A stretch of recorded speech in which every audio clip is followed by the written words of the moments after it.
I'm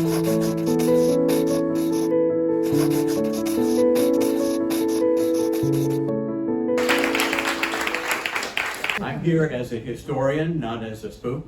As a historian, I get to tell stories and people have to believe me. It used to be I tell stories and people say, "Do you really know that?" But this is based on 10 years worth of research. So the first story that I need to tell, who is this 78-year-old Wei Lo?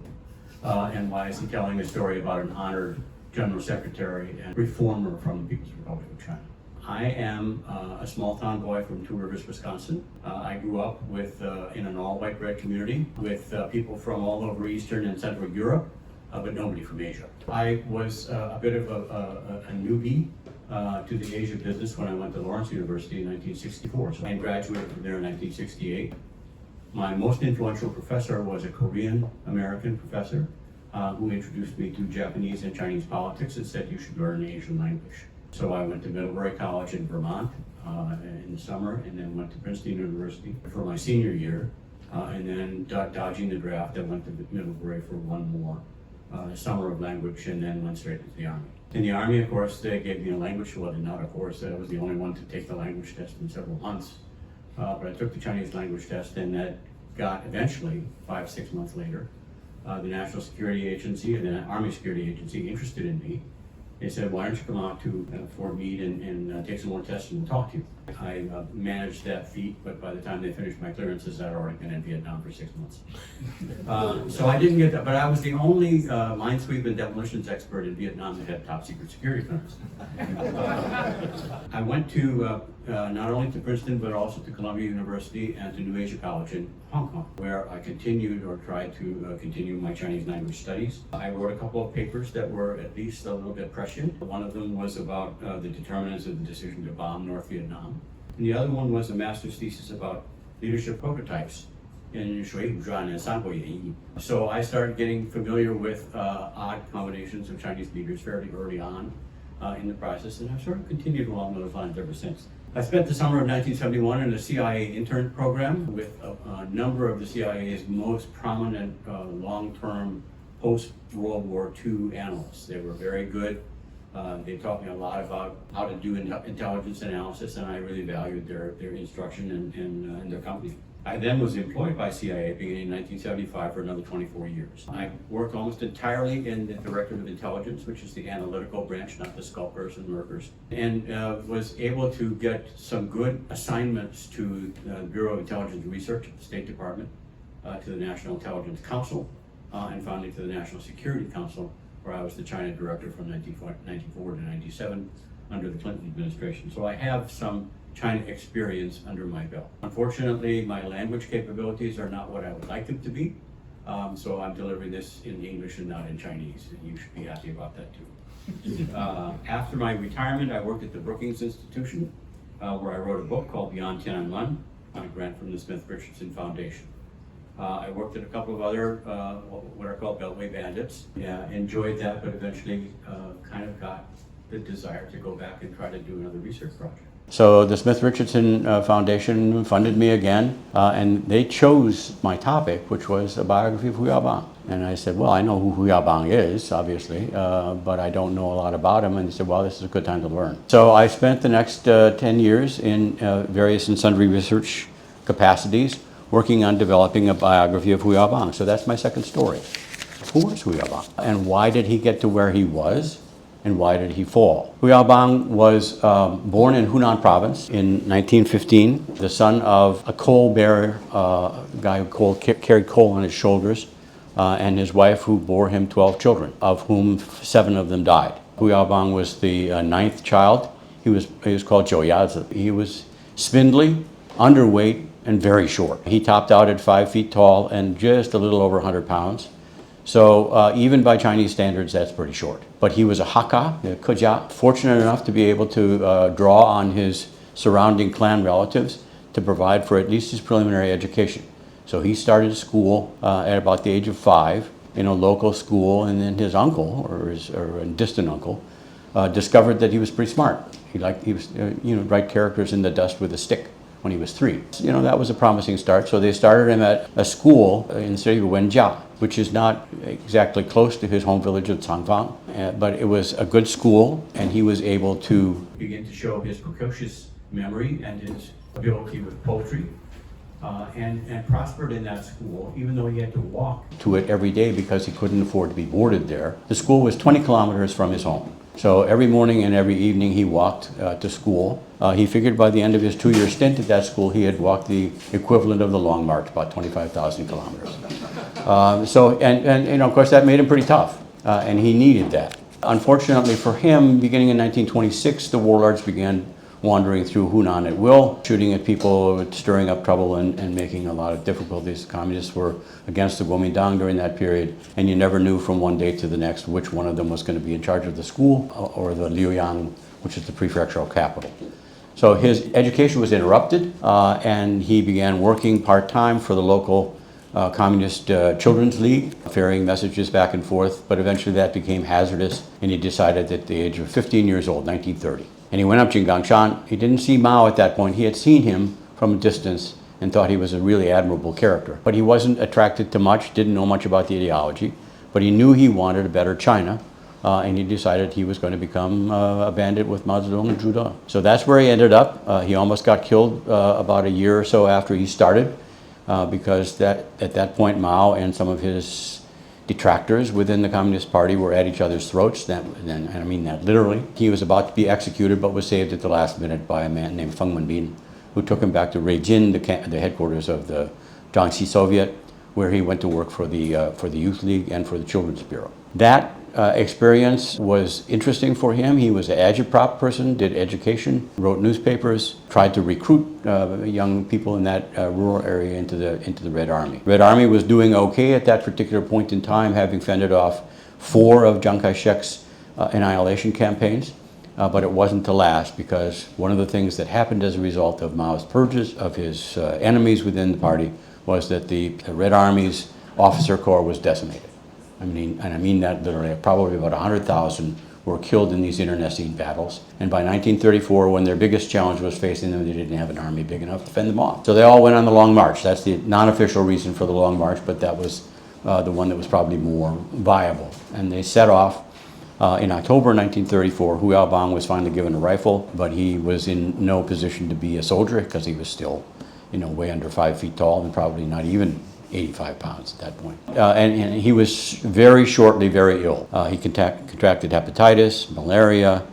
He got shot in the behind with some shrapnel. He contracted every trail disease that you could pick up in the course of the Long March, but he survived it and ended up in Yan'an in late 1935. Then, to his chagrin, put back in the Youth League because he had hoped to be in the army, but they didn't need him. They did need him, but they didn't need him. So at any rate, he went back to school. He went to what was called Kangda, which is Anti-Japanese University, which was established in 1936, first in Waiabao and then in Yan'an. And he was in the second class, along with a bunch of PLA guys, most of whom were barely able to read and write. But he was Mao Zedong's prize student. Mao used to lecture at Kangda. And Hu Yaobang, because he was so short, would sit up in the front. He spoke the same dialect of Hunanese as Mao did, so they chatted with each other quite a bit, and Mao liked him and decided to take him under his wing. Not only after he graduated did he put him to work in the school administration, but he eventually brought him into the general political department of the Red Army and said, we want you to work on cadre development and getting rid of spies. So Hu Yaobang worked with a number of other people, eventually including Kang Sheng, and got introduced to the wonderful world of counterintelligence. He wasn't very happy with it, but he did it well. And there are a number of stories there, some of them in the book and some of them other places that I've read, that suggest that it was a sobering experience for him. And he eventually began not to really believe that there were as many spies in the Red Army as Kang Sheng said there were. And he certainly didn't believe Kang Sheng's maxim, which is that every pretty woman has got a Kuomintang background and is a spy. And he met a woman named Li Zhao, who was petite, the daughter of a landlord from Anhui province, and they fell in love in all the revolutionary fashion. And they were married in 1941, after which he was arrested by Kang Sheng. And Hu Yaobang, even though he was working at that point for the Central Social Department, which was Kang Sheng's department, he was not able to get her released until 1943, or so, by which time he was beginning to be a little disillusioned with the way things were going. I would add at this point a book recommendation for any of you who have not read Gao Hua's book, How the Red Sun Rose, in either Chinese or English. It's a superb book, absolute classic, and gives a wonderful explication of what happened at Yan'an. It wasn't what earlier authors said had happened. It resulted in Mao's consolidation and control of the Chinese Communist Party as a personal fiefdom that he ran by himself with help from various and sundry thugs like Kang Sheng and others. After the Japanese War was over in 1945, Hu Yaobang asked to take leave of Kang Da and the General Political Department because he wanted to be a soldier. And Lin Biao, who was the commandant of the Kang Da, said, "Why don't you come with me up into the northeast and we'll have some fun." He went up first. Hu Yaobang tried to go later, but the KMT got in the way with several thousand troops parked along their route, and so he wasn't able to do it. So he ended up with Nie Rongzhen's North China Field Army. The North China Field Army was not deficient, but they were outgunned, and they fought several wars. Hu Yaobang became a political commissar at the corps level, which means it's a subdivision level. But a political commissar, I don't want to go into all the details, but it's an important job. But it's sort of like being a chaplain in the U.S. Army and also a cheerleader. But also one of the things that was typical of the Red Army during that period was they began to become more and more interested in and demanding of soldiers who fled or who are surrendered from various and sundry Kuomintang armies. And so more and more of these people were involuntarily drawn into the Red Army, were put right on the front lines, sometimes within a day or two, to fight against their old comrades in the Kuomintang military. Those battles were fierce. They were World War I battles. They were high in casualties, extremely intense, and Nie Rongzhen's army lost several of them rather badly at Datong, Jining, and Zhangjiakou, which was really the Communist Party's headquarters in North China during that period. Eventually things began to turn around for him, but not before a number of these other very high casualty battles. The key of them was the Battle of Taiyuan, which took place in 1948 and 1949. It was probably the highest casualty battle that the Red Army fought. It was fought in two phases, one in November 1948, when more than 40,000 Red Army soldiers were killed. And the second was in 1949, after Peng Dehuai came with much more artillery, and they starved the Taiyuan garrison into submission at a cost of many thousands of civilian lives. Probably would qualify as an atrocity under current definitions. But Hu Yaobang wrote the battle orders and tried to get those soldiers to go at it one more time. They took Taiyuan, the city, in a matter of about 3 hours in April of 1949. After that, his army marched southward into Sichuan, where the whole nature of his career changed. He stopped focusing on his PLA responsibilities, his military responsibilities, and was assigned as the chief administrator of 1/4 of Sichuan province. They divided the province up into 4 pieces, each of them about 15 to 20 million souls.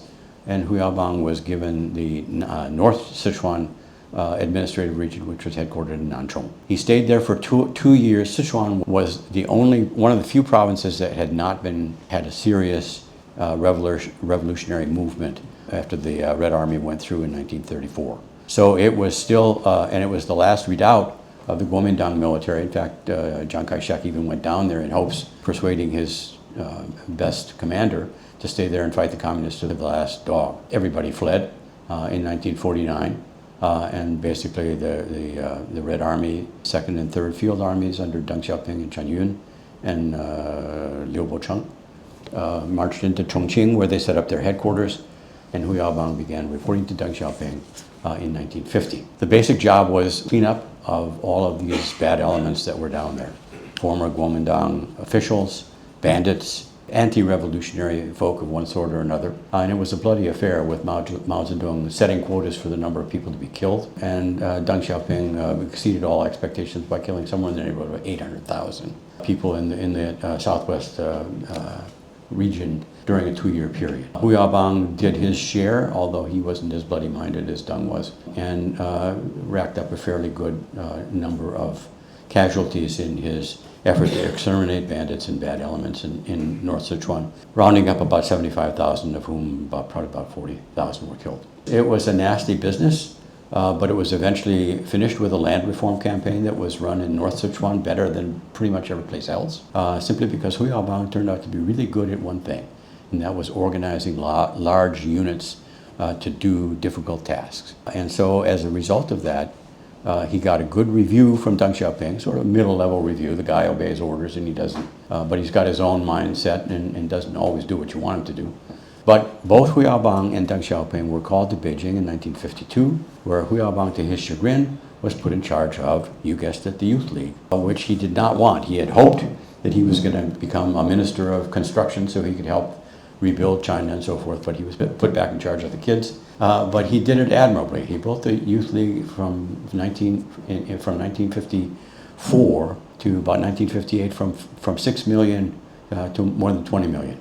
He started universities, he started publications, he started bookstores, he started all kinds of activities that would bring the Youth League into its proper role as the recruitment center for the Communist Party of China. That was how he had gotten in 1933, and he intended to have people who were in the Youth League able to join the Communist Party as qualified members. He himself was brought into the Central Committee in 1956, and shortly after that, his career began to kind of skid downhill. Mao Zedong began to kind of go off the rails in 1957, insisting on advancing the pace of collectivization of the countryside and building up the heavy industry in China to the point where they could overtake the UK in a matter of years.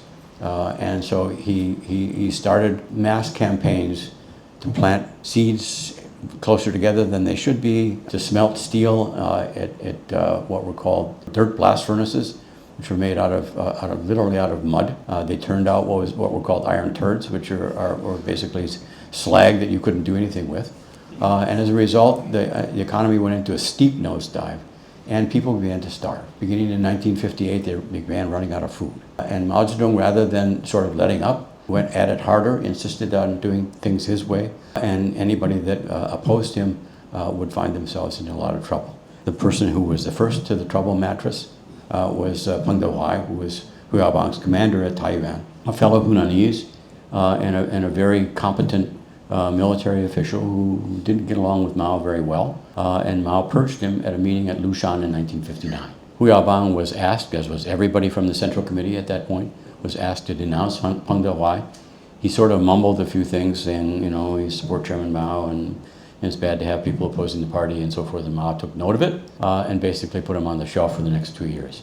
Hu Yaobang then overcompensated by trying to do more to ingratiate himself with Mao than he needed to do, an embarrassing gaffe when he went down to central China in 1960 and visited a number of places that were already in the deepest depth of their starvation crisis. The number of people who were killed or died of starvation or were beaten to death or died of other illnesses that were related to their lack of nutrition probably numbers in the range of between 36 and 80 million. The numbers are not well known, but they're hellacious. And these were people that didn't have to die. There wasn't a shortage of food except in the rural areas. The cities had plenty, the party had plenty, but the rural areas were penned in by the security apparatuses, and they died in the thousands. Some places, and one of the places that Hu Yaobang visited in his tour, 40% of the population had died. He wrote a report that took out all the numbers, said that Mao is doing the right thing, and that things are getting better and we shouldn't worry about the party's leadership. He eventually recanted that many years later, but it seems to have gotten him back in Mao's sort of good graces. In 1962, he asked to go down to Hunan province to learn from the masses, and they sent him down to Xiangtan Prefecture, where he worked with an interesting, genial fellow named Hua Guofeng, who would become important in his career a little bit later. Hua was a very nice fellow, did everything that Mao wanted, and as a result, he had a fairly severe starvation problem. But he was willing to let Hu take over as number one and look at his area of the province. The home villages of Mao, Peng Dehuai, Liu Shaoqi, Hu Yaobang, and a number of other of the early leaders of the Chinese Communist Party were from. But Hu Yaobang was not in an ideological frame of mind at this point in time. He looked around this area, including the area that he had gone to, and couldn't believe his eyes. How could this have happened? So he devoted most of his efforts to restoring agriculture. That was a good idea in theory, but a bad idea in practice, because Hunan was already falling into the Cultural Revolution as early as 1962. The divide between Mao Zedong and Liu Shaoqi was already at a very high pitch, and they were at each other's throats, and the party secretaries in Hunan turned on Hu Yaobang and said he was betraying the chairman.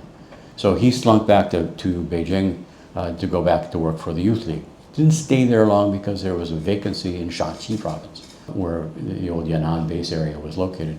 Shanxi was in even worse shape than Hunan because it was sort of marginal agriculturally in the first place. They had no fertilizer and they had no industry, and so there was a lot of starvation out there. And the party cadre were divided against either Liu Shaoqi or Mao Zedong, one or the other. Hu Yaobang went out there as Mao's acolyte. He came back in disgrace because the people who were in charge out in Shanxi were patrons of Liu Shaoqi, and they started attacking him within a month of his arrival there. They eventually sort of brought him back to Xi'an, and they mercilessly interrogated him, and then they exposed him to mass rallies denouncing him, vilifying him in every place in the province. This began to affect his health, and he contracted a disease that I can't even pronounce. It's a nervous disorder in the spine, and he was hospitalized, and they weren't sure he was going to live. But he did recover because Mao sent a doctor out from Beijing to treat him. So he was eventually able to get back on his feet, and they began to invite him for struggle sessions. After his fifth or sixth recantation of everything he had done, Mao sent Ye Jianying, whom Hu Yaobang had known in Yan'an and was his fellow Hakka, out there to rescue him. Ye Jianying at that time was a senior officer in the Revolutionary Army, and put him on a plane and took him back to Beijing for recuperation. He got back just in time for the Cultural Revolution, where the Youth League that he was ostensibly in charge of was one of the first victims because they did what Liu Shaoqi had wanted and tried to investigate Red Guards who were taking charge of schools at every level in the PRC. Mao denounced Hu Yaobang at a party congress or at a party plenum in August, and the Red Guards came for Hu Yaobang the next day. And he was then incarcerated for the next year and a half in what was called a niupeng, a cowshed, on the grounds of the China Youth League. He was at first only struggled against, but then they began to beat him. Started with leather belts and fists. They put him in the jet plane position, which I'm sure some of you who have studied the Cultural Revolution have seen. It was a very painful position, but he tried to endure it, and he tried to lead his colleagues in the Youth League and also enduring the pain. But eventually they began to beat him with sticks and poles. He was knocked to the ground and beaten senseless on more than one occasion. Probably was beaten somewhere in the neighborhood of 20 times in 1966. By 1967, the Cultural Revolution had gone into another phase. By the way, my rendition of the Cultural Revolution is different from most. I recommend you read it because it gives a sense of the chaos that permeated not only the rural areas and the rural cities and the provinces, but also Beijing itself, wherein a lot of people didn't really know what was going on, and it seemed like there was a different order every other day. And the military began to be drawn in 1967 in particular. They took over all of the incarceration areas for cadre, and Hu Yaobang at least wasn't beaten anymore, but he had to go out and do work in the fields because the PLA wanted people to work in the fields at that time. In 1968, Mao had a change of heart, and he decided that he had already by that point purged more than half of the Central Committee, and he couldn't get a quorum for the 11th plenum of the 8th Central Committee that met to oust Liu Shaoqi forever and ever. Hu Yaobang was invited to attend. He knew why he was invited. He raised his hand at the appropriate moment and declared Liu Shaoqi to be a scab traitor and everything else, and to expel him from the party forever. After that, he wouldn't knuckle under. He wrote a long letter to Mao, which has yet been published, and said, I don't understand what this whole never-ending revolution is all about, and class struggle just eludes me after we have established our regime. So Mao sent him off and said, no 9th Central Committee for you, and sent him off to a labor reform camp in the land of mud and mosquitoes southeastern Henan province, where he spent the next 2 years working as a farmer. He had no privileges, he had no pay, he was not allowed to be addressed as comrade, much less treated as a leader. He was there to work, and if they worked him to death, so much the better. His stint there was cut short, finally, by the purge of Lin Biao, who was the defense minister that Mao had brought up to replace Peng Dehuai in 1958. Lin Biao was his official successor. He was a disaster. He hated Mao, and eventually was plotting against him.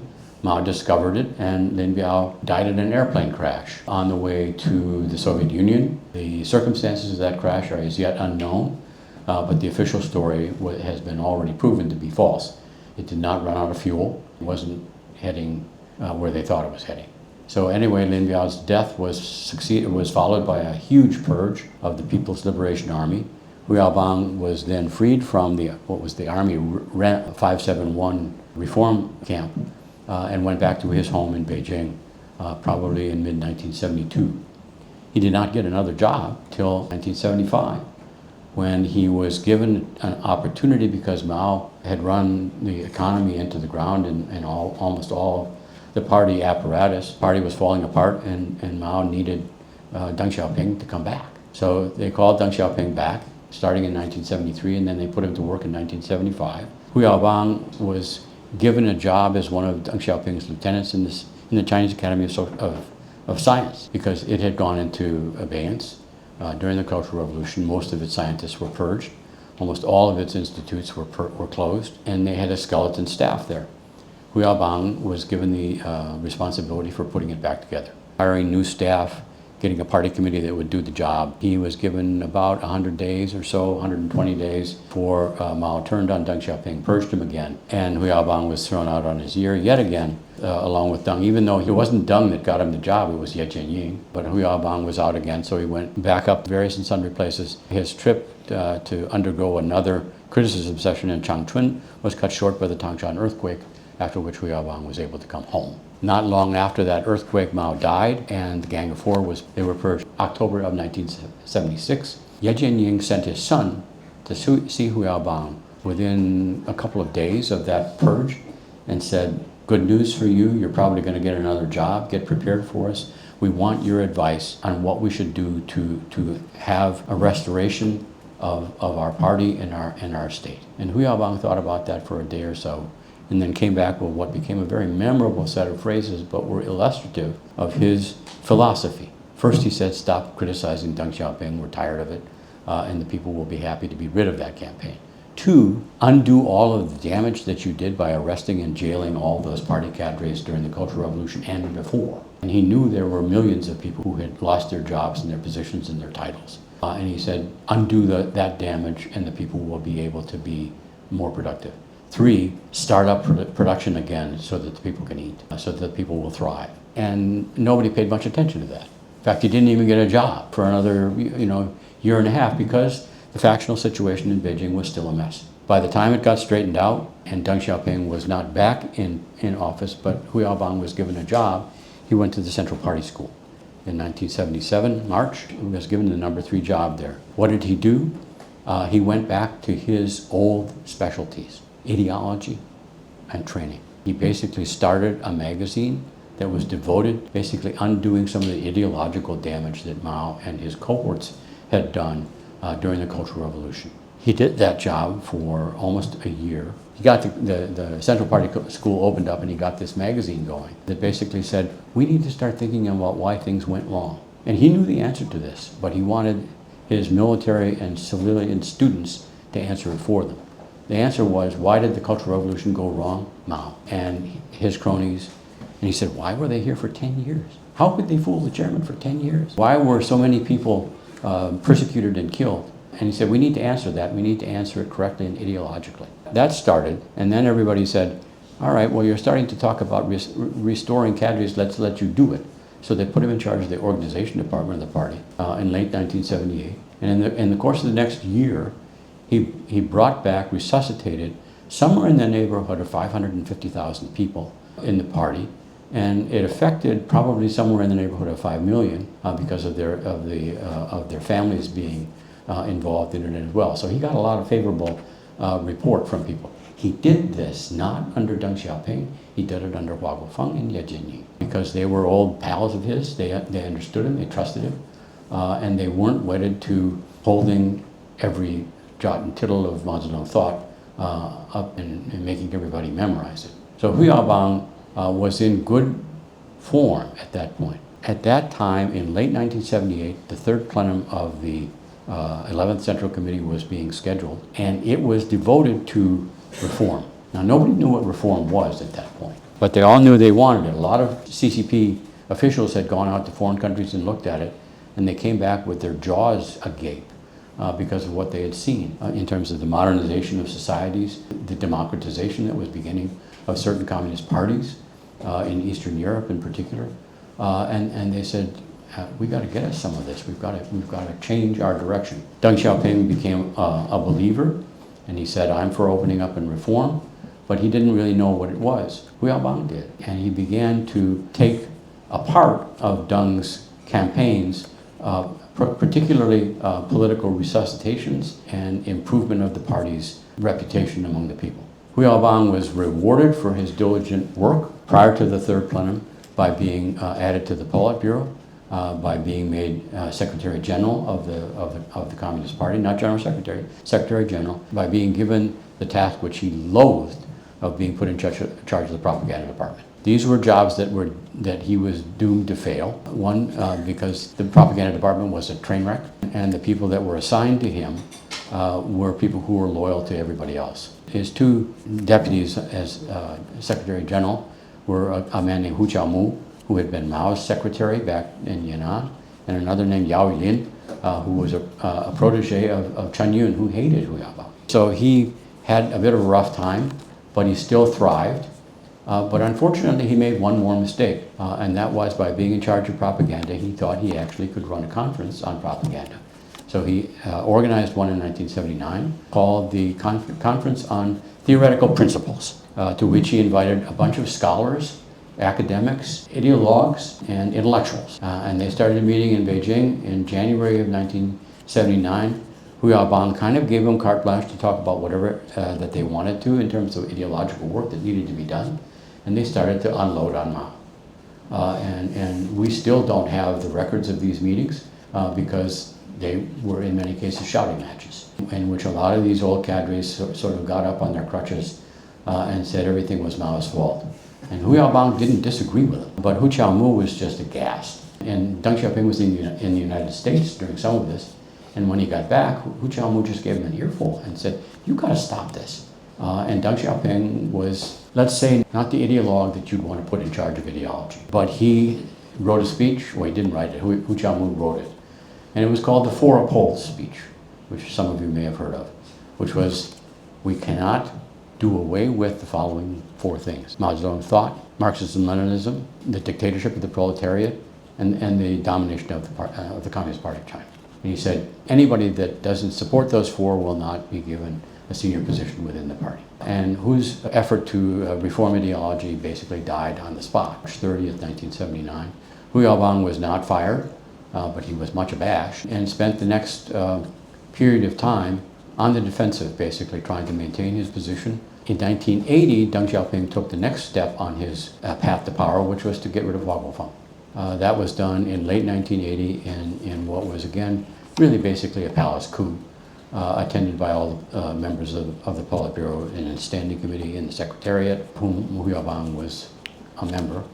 And they all had to stand up and denounce what Hua Guofeng has been doing for the last 4 years. Who was the guy that gave him the coup de grace? Hu Yaobang. He tried to be gentle with it, and he tried to convince the others that Hua Guofeng was a good colleague and he made some mistakes, but we could forgive him.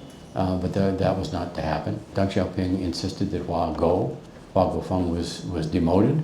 Hu Yaobang became the chairman of the party at that point, and subsequently general secretary. Hu Yaobang then crossed swords with Deng again in 1980 over the history resolution, which turned out to be a whitewash of the Communist Party's history, that reinstated Mao Zedong thought and Mao Zedong's reputation, and basically said all the things that went wrong were Mao's mistakes, but they were all the mistakes of a great revolutionary. So Hu Yaobang was basically hamstrung before he really got a chance to gain any power. The next several years were dominated by the political struggle between Chen Yun and Deng Xiaoping. Chen Yun was an old guy, said he knew about the economy, but he didn't. But he did know about personnel, and he managed to get his people matched 1-for-1 with Deng Xiaoping supporters, and ended up basically dividing the Politburo and preventing Hu Yaobang or anybody else. Zhao Ziyang became premier during this period. Neither of them were able to get much done. Hu Yaobang then began his career as a reformer. What were the reforms that Hu Yaobang was responsible for?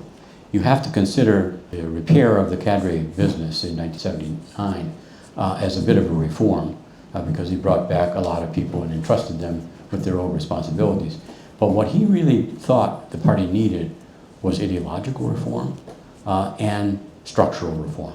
The structure that he was most responsible for fixing was the commune system, which was the real reason why so many people died in the 1950s, was because they had been organized into these massive communes, which were woefully inefficient, corrupt, and nobody was able to plant what they knew they could plant, but had to plant grain. So they had terrible economic problems.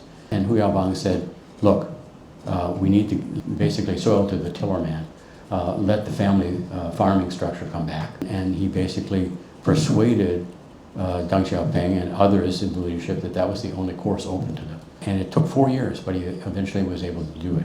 Another reform that Hu Yaobang advocated but failed at was reforming the relationship with the minorities, starting with Tibet. He went out to Tibet, was warmly greeted out there, his basic reform was bring all those Chinese ethnic cadres back, or at least most of them, and let the Tibetans run their own affairs and give their farmers freedom to plant whatever they want. And that went over well with the Tibetans, but not with the cadre. And 4 years later, they revisited and said, we can't do it. So, but he also began to do other reforms, some economic reforms, bringing some of the sort of having compacts with workers for production, letting people get paid for work rather than work points. And he was doing very well. He got hamstrung by Hu Jiamu and his nemesis, a little fellow by the name of Deng Liqun, who was an opportunist, shall we say, and wanted Hu Yaobang's job. And Chen Yun wanted to give it to him. So they started a campaign called the Spiritual Pollution Campaign, which began to try to roll back all of the habits of people in the cities, of reform, dressing well, wearing makeup, reading books that were written by foreigners, listening to classical music, playing classical music. And all of that was anathema to a lot of the old conservatives, including many of the old cadre that Hu Yaobang had brought back in the 1978 period. So he managed to organize himself out of that, but the process was brutal. And Hu Yaobang decided to shoot the moon, and he basically said in 1986 and 85, we need all you old guys to retire. You're too old, you don't do the jobs as well as you should, and we want you to start retiring soon. And he basically said to Chen Yun and to Deng Xiaoping, we think you should lead the way in retiring. Deng Xiaoping had said, yeah, I should retire. I'm already 80, whatever it was, 83, 84. Chen Yun was about the same age, but Deng didn't mean it, and Chen Yun opposed it. And so they basically tried to find means and reason to undermine Hu's campaign. He was doing well in 1985, 86. He got a lot of people to retire. He set up an advisory commission that took up about a third of the Central Committee and was seeming to work. He got a resolution passed that was not brutal and punitive for everybody in terms of their lifestyles. He made it possible for people to begin considering going into business, making some money. And then, lo and behold, Ye Jianying died, and his main backer within the leadership was no longer there to protect him. Within a matter of weeks, Chen Yun, Li Xianyan, and Deng met in a meeting which no notes were taken. Hu Yaobang basically was toast.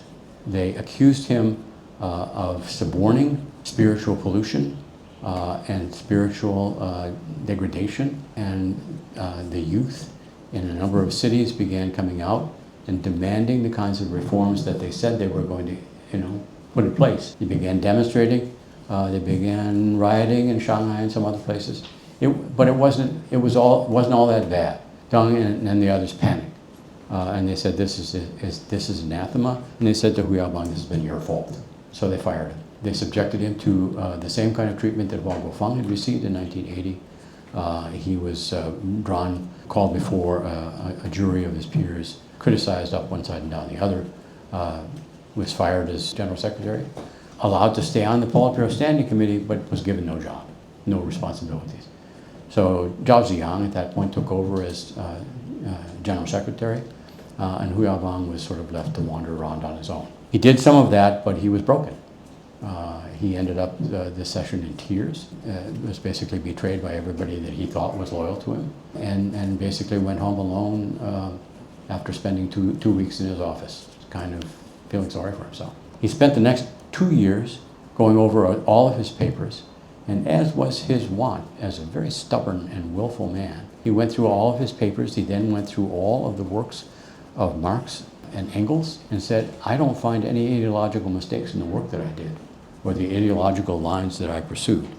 But he couldn't get anybody but his son to agree with him, and everybody else just ignored him. And Hu Yaobang went down to Hunan province and stayed there for a while, was under intense scrutiny, otherwise known as surveillance. Eventually came back to Beijing to participate in a Politburo meeting, which he had avoided since his ouster. And he died at the first meeting he went to in April, or he had a heart attack at an April 1989 meeting of the Politburo Standing Committee on Education, which he dearly loved. So Hu's death then precipitated demonstrations among people who, one, felt bad that they hadn't supported him in 1987. Two, he was being replaced by people that they didn't consider to be competent. Premier at that point, a guy named Li Peng, was rolling back all the economic reforms that Zhao Ziyang had tried to put in place. They had tried and failed to do price reform because it was abysmally handled by all the Chen Yun acolytes who were in charge of all the economic ministries. So the place was beginning to go downhill, and people began to demonstrate in ways that were not peaceful after Hu Yaobang's death. And this deteriorated into violence on June 4th, June 3rd actually, during which thousands of peaceful protesters were mowed down by PLA troops brought to Beijing by Deng Xiaoping and others. All of the reforms that had been put together and practiced and beginning at that point went into the tank, and Hu Yaobang's name disappeared from all media for the next 16 years. That's kind of the story of how Hu Yaobang rose and fell. His rehabilitation, the rehabilitation of his reputation, is also an interesting story. But I want to dwell a little bit about this reform element, because Hu Yaobang's idea of reform was different from Deng Xiaoping's and from Zhao Ziyang's and from many others. For Zhao and for Deng, this is a matter of getting the structures right, getting the right people in the jobs, and then changing the policies so that they develop the economy in a more meaningful and successful way. Hu Yaobang's idea of reform was comprehensive. And even when Deng started in 1980 before Wang Guofeng, and as a means of getting rid of Wang Guofeng, he gave a speech on political reform that some people got really excited about. Said, oh, Deng Xiaoping is considering economic reform. That's a good thing. We have to have them working in tandem. And Hu Yaobang agreed with that. But Deng Xiaoping never followed through on it. When political reform was considered, it basically got ignored. Hu Yaobang didn't want to ignore it. Hu Yaobang wanted, and he said this in a speech in 1983, which almost got him purged. He said reform has to be part of every single party unit, of every single ministry, of every single organization, and it has to be a recognition that you've made mistakes. And if you've made mistakes, you should be allowed to, and you should take the responsibility to own up to them. And if you can own up to them, then you should atone for them by correcting them. And you should, continue that process by not making them again, and by not holding a grudge against the people who criticized you during this process. Now that was radical reform. And that almost got him purged. Chen Yun heard that speech and said, get rid of that guy. What's he talking about? And he never really developed any kind of reform for it. But the other thing that he did that many in the party couldn't really understand, he said, look, criticism is a natural part of our work, and it should be a part of our process of improving our work. we should not do the following four things. We should not pull on somebody's pigtails.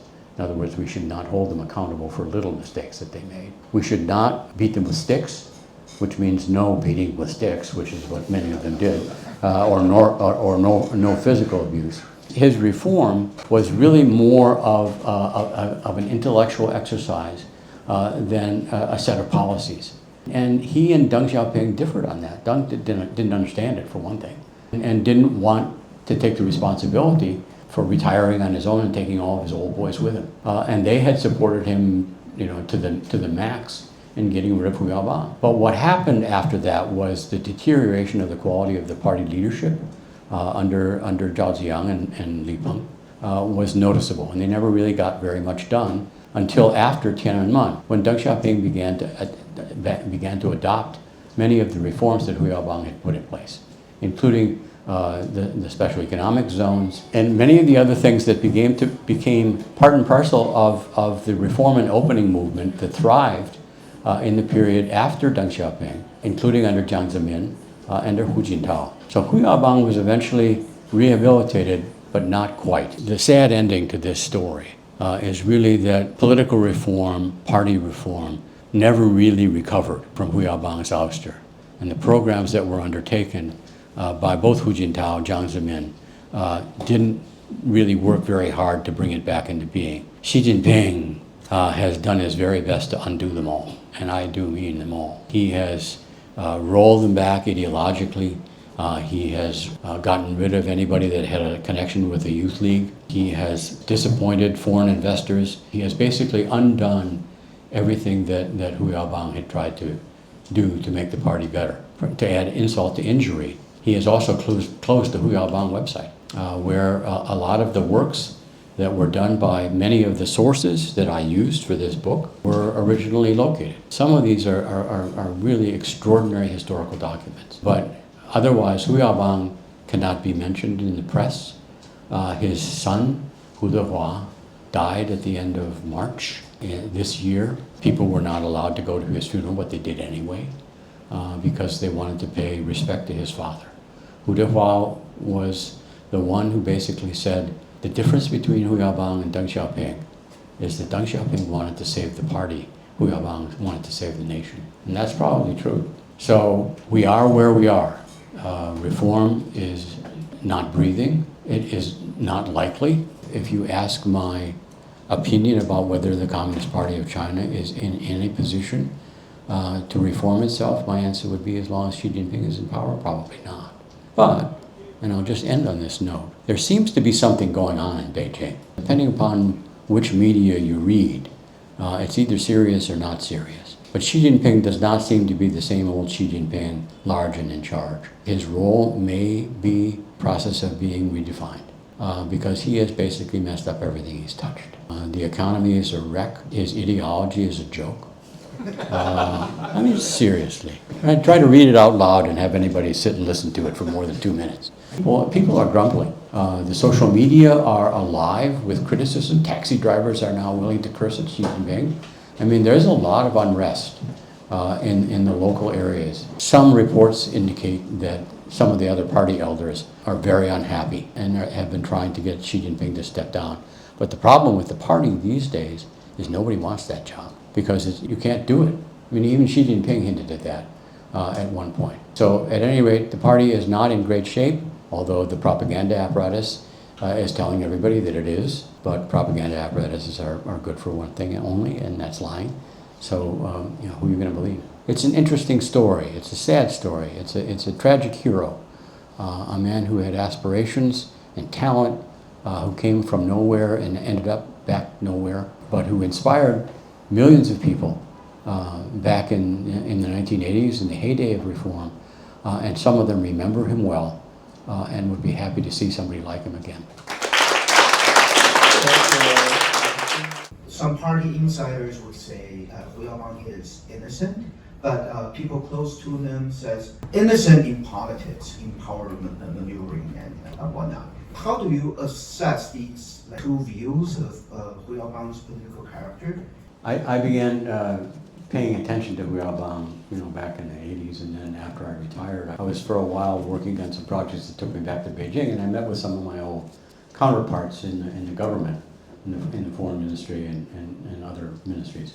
And they told me about Hu Yaobang. They said, you should pay attention to him. He was a really interesting man. He was very smart, but he was Tianzhen. He was very naive about politics. And I took that aboard, and I heard it repeatedly as I went through various and sundry research papers and books and so forth. The people that were closest to him said, that's nonsense. I'm inclined to agree with them. I didn't interview any of the family for this book. There's a long story involved in that, and I won't get into it. But basically, once you work for the agency, going back to China and interviewing people is not good for them. So, I didn't want to expose them to that kind of scrutiny. I didn't get a lot of people to sit down and talk to me.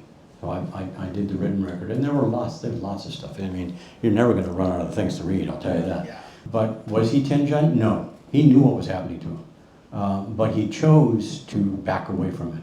And to not, because one, he didn't have the kind of authority within the PLA that he would have needed to really put up a staunch resistance to Deng and to Chen Yun.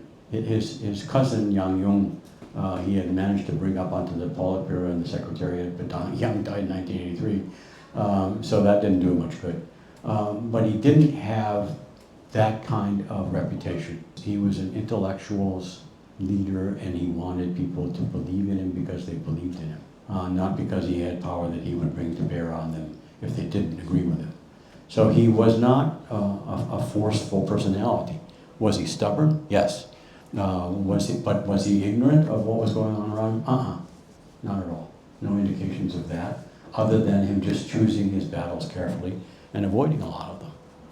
As far as resources are concerned, I ran across a wonderful professor from East China Shifan Daxue named Shen Zhihua. I'm sure you are familiar with him. He said, doing party history is dangerous. There's really no future in it for anybody who's not a member of the party. The primary reform magazine in the 1990s and 2000s was Yanhuang Chunqiu, which I read religiously as I could. Even articles that weren't about Hu Yaobang, I read them because they were interesting. And because they were a contrast to the party's recitation of its own history, which is soporific to say the least. But that magazine was put out of business by Xi Jinping in 2016, while Hu Dehua was a member of its editorial board. So that tells you what it was all about. By the time they closed down, 90% of the articles they submitted to the party for approval and inclusion in the magazine were refused, 90%. And yet they still managed to put out a magazine of pretty remarkable quality up until the last issue. So the historians of China are now silenced or restricted. They know what they can. These are not stupid people. They know what they can say and what they can't say, and what they'll get called to account for. And as long as we're in this situation where you've got propaganda apparatus and the party organization department saying these are the 9 subjects that you can't talk about, and it's gone to much more than 9. It's no fun reading the Chinese media anymore. It really isn't very intellectually challenging unless you're into rote memorization of long strings of slogans. So persevere. I think things will change. Chinese people are not stupid, and they're not going to remain in this straitjacket forever. How they will get out of it, I don't know. I'm not a crystal ball gazer. But I am confident that there will be a resurgence, and I hope I live to see it. Do you think that, based on also the picture that you gave of China today, that there are more Hu Yangbangs out there in the making in today's China, whether left from the reform period or bring today? And if so, what do you think would be like their watershed moment, kind of like how Hu Yongbao had his watershed moment back in the 50s and 60s? Hu Yaobang was a peasant. His education was in a traditional Chinese education of the early 20th century. He read San Tzu Jing and some of the other classics of children's literature. He read Sanguo Yanyi and Shui Hu Zhan and a lot of the other classics of 14th century Chinese literature. But he was a man of his times. His moral compass was always pretty straight. He had a very good sense of right and wrong, just and unjust, and what was proper behavior. He learned his lessons, in other words. He started to learn in Western school, but never got very far. He was out, he was up on Jingdangshan, but he read voraciously, and he used to count his words. He'd count the number of words he read every day, and he read everything. Western translations, philosophy, religion, politics, mathematics. I mean, he just wanted to read constantly, and by the time he was in his mid-50s, he was considered by many people who had had college educations, he was considered an intellectual. And he wrote fairly well. His calligraphy was decent. It wasn't great. It was certainly better than Mao's, but that's not saying much. He was an educated man and proud of it. And his children followed in his footsteps. All went to universities, all three of the four have written books. What should people do in the current circumstances? The libraries are still open. A lot of the publications have not been taken off the shelves. Go get them. Try to find them. Read the classics. Get a sense of what you can and can't say, what you can and can't read. China is not closed the way it once was under Mao. The books are not unavailable. They're just hard to get, but you can get them. And that's what I think people are hoping for among readers, whether they're members of the party or not, is that you will take the opportunities available to you to find out about other ideas and try to come to grips with them yourself. What happened to his wife? She outlived him. She died about 4 years ago. They had a very communist-like marriage. Their children later sort of complained about it, said they were never home. Li Zhao, his wife, was a fairly senior official in one of the light industrial ministries, I think textiles. And she was a factory manager for a while, and so she had her own job. Hu Yaobang worked in his office 6 days and often 7 days a week. He did not come home at night, except for Saturday, and oftentimes not even then.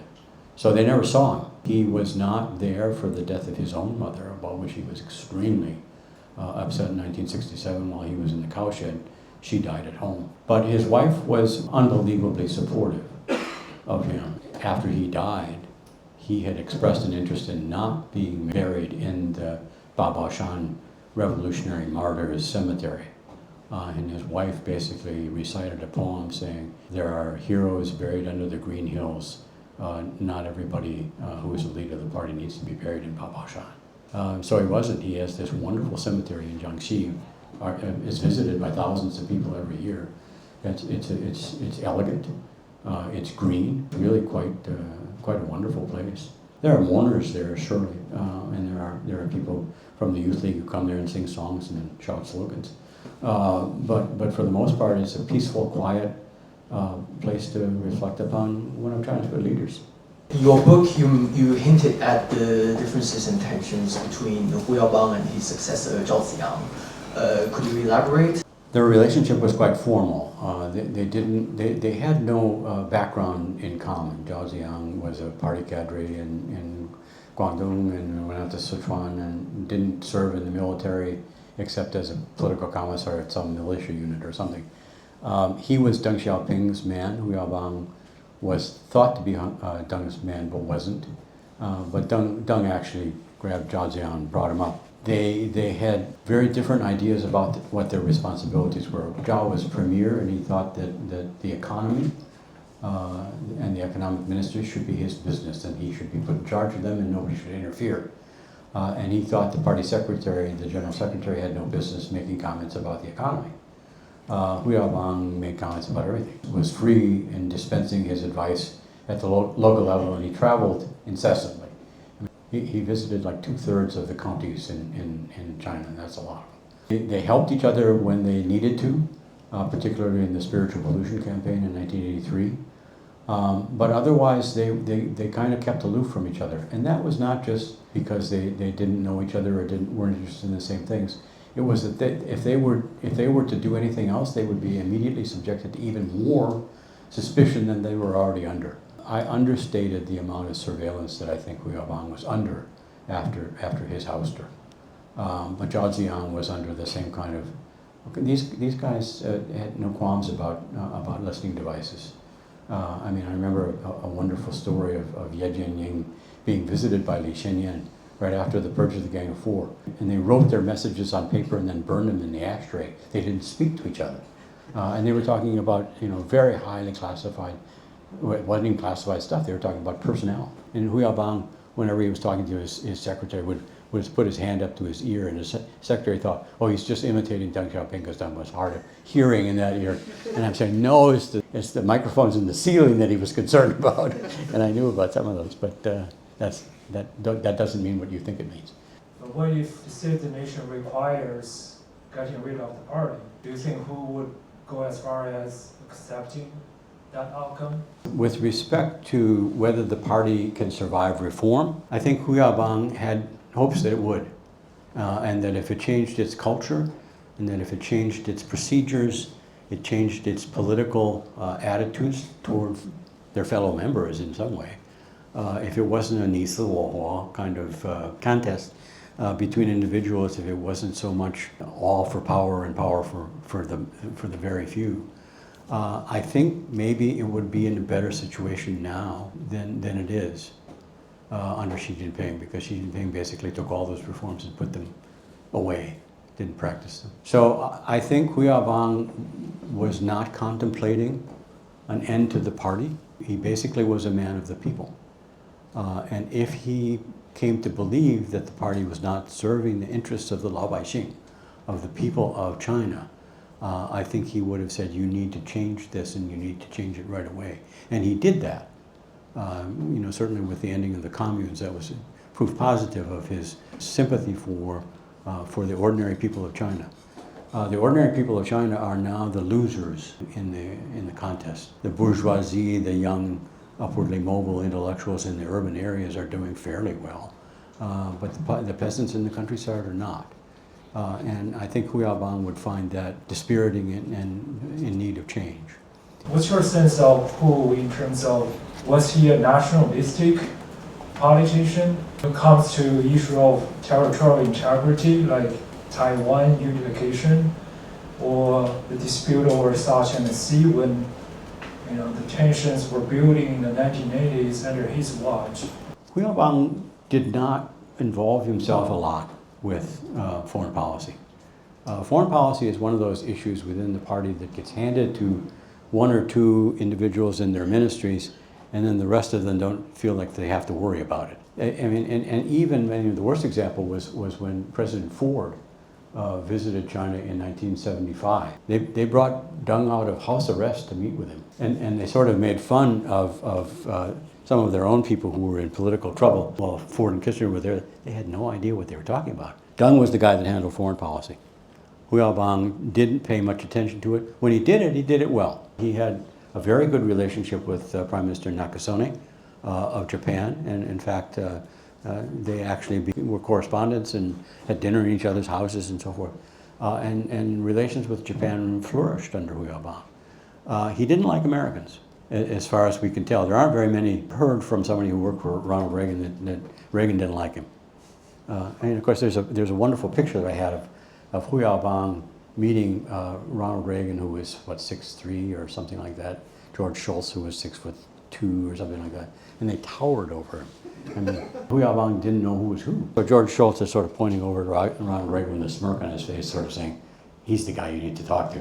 So I don't think he was hostile to foreigners. He went to Europe, he went to Australia, and he had successful trips. Whether he would have made the same decisions as Hu Jintao did in 2008 to 2010, or as Xi Jinping is making today, it's just impossible for me to say. I sort of doubt it, because even within China, which has got a lot of people who are very patriotic and nationalistic, not everybody is in agreement on the way they're going about things. I just don't know. He was a different kind of leader with different ideals and different practices. I'm not one of those who believes that all Chinese think the same, that whether a regime in China is democratic or run by the Communist Party, that they all pursue the same foreign policy. I don't agree with that. Democracy matters, and Hu Yaobang did believe in democracy in a limited sense, and I think he would have made different decisions had he lived. but he didn't.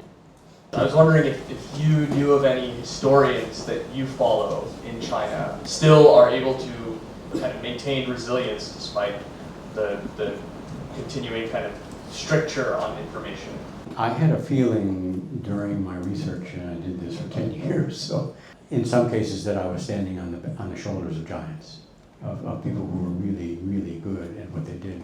And what they did was to write rewrites of historical narratives in ways that didn't get them thrown in jail. And were able still to present persuasive evidence that required you to change your view of certain historical events in China. Gao Hua was one of the most obvious. A guy named Yang Kuei-sung is another. Yet another is Yang Jisheng, who wrote Tombstone and the History of the Cultural Revolution. Shen Zhihua, who had access to Russian archives, and at least two of his fellows at East China Normal University, one named Han Gang and another named Wang Haiguang. Shen Baoxiang, who worked on Hu Yaobang's staff, several others, Yu Guangyuan, who has died. I mean, these were people whose work you had to respect. Li Hongmin was another one who not only was an honest fellow, but he wrote beautifully. I mean, his prose was so easy to read, which is an important consideration for me, who doesn't like Cheng Yu. All of them are smart and careful, managed to get material published. There's only one website. It's called Ai Sixiang, Love Thought. And it still carries controversial articles. The question I don't know the answer to is whether it is actually based in China or someplace else. I think it's in China. But it still has a fairly large group of individuals who write interesting articles about literature and art, history, technology, all kinds of subjects. It's worth the time to just look through and find articles that suit your use. Hu Yaobang's reputation as a liberal reformer often overshadows his role of a loyal party member. How did he navigate the ideological constraints of the Communist Party while pushing for greater openness? And do you think his model of intra-party reform could really offer a viable path for China's political change? One of my early readers sort of laughed out loud when I said I thought Hu Yaobang was carefully courageous, because that sounds like a contradiction in terms. Careful people aren't bold and aren't brave, but he was. Again, speaks to the question that I addressed earlier about whether he was naive. He wasn't naive. He had ideas about how he could run into the wall without hurting himself. He had ideas about what his backup positions were going to have to be if he got heavily attacked, and he did often. He was a very well-read individual, and on ideological questions, I mean, I think he has an extraordinary memory. He often quoted Marx and Engels. He didn't often quote Chairman Mao. Once in a while he did back in the 50s, but later on he basically stopped holding himself to that standard. Can the party develop an ideology that is rational and reasonable and still Marxist-Leninist? I think not. If they're going to stay with that as the tent pole, the guide star of all of their work, it's hard to see how reform is going to happen again. And I know Hu Dehua believed that as well. So I'm not fomenting revolution here. I'm just answering a question of whether or not this particular brand of Leninism, and let's face it, Marx is not much a part of the equation anymore. It's all Leninist. Focused on discipline, focused on obedience, focused on ranks and orders and everybody doing what they're told. I'm not sure that's the kind of ideology that Chinese people are going to support forever. Let's join us to thank Professor Sun Ping.